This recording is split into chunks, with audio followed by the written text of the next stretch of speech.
सुबह 6 बजे की ट्रेन पकड़ने के चक्कर में 3 बजे उठकर पीयूष ने जल्दी जल्दी तैयार होना शुरू किया।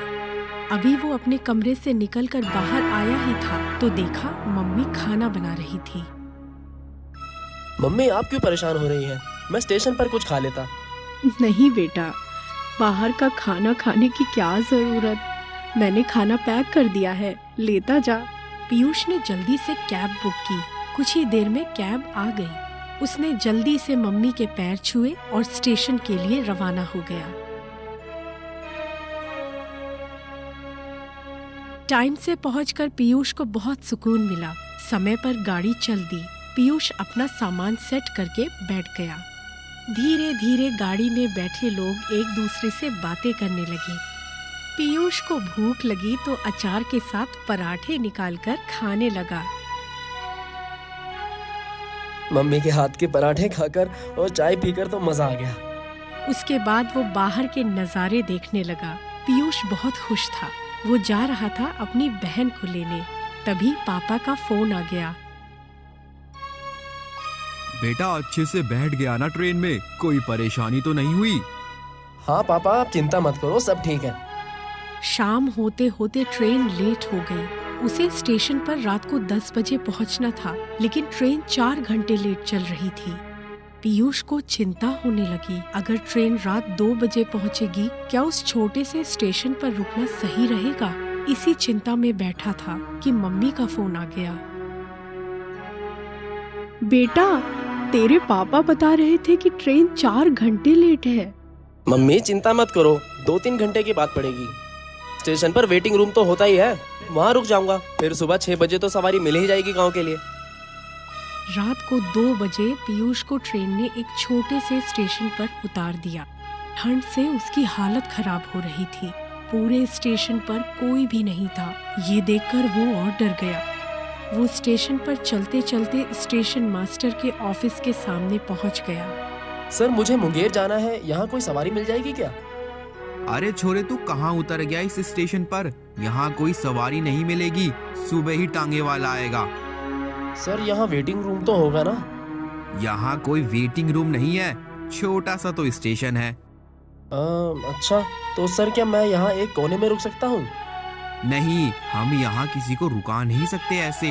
एक काम कर, स्टेशन के पीछे एक चाय वाले की दुकान है, वहाँ एक लड़का काम करता है। नाम तो उसका पता नहीं, सब उसे छोटू ही बुलाते हैं। उसे जगा ले, वहीं रुक जाना, वो तुझे चाय भी पिला देगा। देख लड़के, इधर उधर मत घूमियो, यहाँ रात में लुटेरे घूमते हैं, किसी को भी मार कर उसका सामान लूट लेते हैं। पीयूष की अंदर तक रूह कांप गई। वो जल्दी से उस चाय की दुकान में पहुंच गया। वहां पहुंचकर उसने जोर से आवाज लगाई। कौन हो साहब, क्या चाहिए? कोई बात नहीं है, ये चाय की दुकान कौन चलाता है? अपने मालिक को बुलाओ जरा। मालिक तो सुबह ही आएंगे और कोई नहीं है यहाँ। अच्छा, मुझे यहाँ पर कुछ देर रुकना था, सुबह तक चला जाऊंगा। ठीक है साहब, अंदर सामान रख दीजिए, चाहे तो वहीं सो लीजिएगा। तू यहाँ नौकरी करता है? हाँ साहब, चाय पियेंगे क्या? हाँ, बना ले। सुन, अपने लिए भी बना लियो, पैसे मैं दे दूंगा। थोड़ी देर में वो भी अंदर आ गया। चाय देकर वो एक कोने में बैठकर पीने लगा। तुझे यहाँ अकेले डर नहीं लगता? नहीं साहब, यही मेरा ठिकाना है, मैं बचपन से यहीं रहता हूँ। लेकिन मैंने सुना है यहाँ पर लुटेरे घूमते रहते हैं। हाँ साहब, जब कोई नहीं मिलता तो यहीं आकर मुझे परेशान करते हैं चाय पीने के लिए। डरो मत साहब, अब कोई नहीं आएगा। क्यों? अब यहाँ कोई ट्रेन नहीं आएगी, सुबह ही गाड़ी आएगी अब। अच्छा, अपने बारे में कुछ बता, तेरा असली नाम क्या है? हम लोगों का नाम नहीं होता साहब, कोई कुछ भी बुला देता है, मतलब तो बुलाने से ही होता है ना। तेरा घर परिवार? कोई नहीं साहब, अब तो जो कुछ है यही है। कितने पैसे हुए? रहने दो साहब। नहीं, तू रख ले, अपने मालिक को मत बताइयो। साहब, मैंने आज तक 1 रुपए की बेईमानी नहीं की, वैसे भी मैं पैसे का क्या करूँगा। तुझे ऐसा नहीं लगता कि यहाँ से कहीं चले जाना चाहिए?